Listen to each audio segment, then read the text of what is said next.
তুমি যদি ছেলে হও আর তোমার পরিবার যদি মধ্যবিত্ত হয়, তাহলে তোমার চাহিদা আর আবদারগুলো থাকবে ঠিক তোমার 17-18 বছর বয়স পর্যন্ত। তারপর তোমার করা আবদারগুলো হয়ে যাবে তোমার পরিবারের কাছে সবচেয়ে বড় বোঝা। তুমি তোমার পরিবারের মানুষের জন্য যতই স্যাক্রিফাইস করো আর যতই অ্যাডজাস্ট করো, লাভ নেই। তোমার বয়স যদি হয় 18-19, আর তখন যদি তোমার পরিবারের কাছে কোনো কিছুর আবদার করো, তখন তুমি তোমার পরিবারের সব সমস্যা শুনতে পাবে। তখন তোমার পরিবারকে দেওয়ার বয়স হয়ে যাবে, পরিবারের কাছ থেকে নেওয়ার না। আর তখন তুমি মুখ ফুটে কোনো কিছু চাইতেও পারবে না।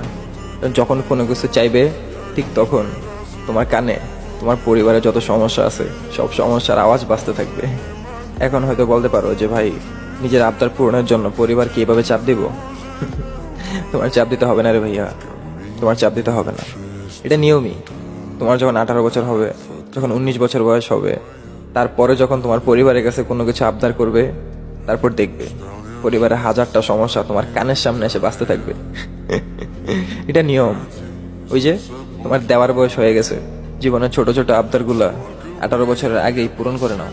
হয়তো 18 বছর পরে তোমার ফ্যামিলির কাছে কোনো কিছু বলতে পারবে না, মুখ ফুটে কোনো কিছু চাইতে পারবে না। যখন চাইবে, তখন দেখবে যে তোমার চোখের সামনে তোমার পরিবারের হাজারো সমস্যার লিস্ট ভেসে উঠছে। পুরুষ মানুষের জীবন এতটাও সহজ নয়। পুরুষ কখনো কাঁদতে শিখেনি।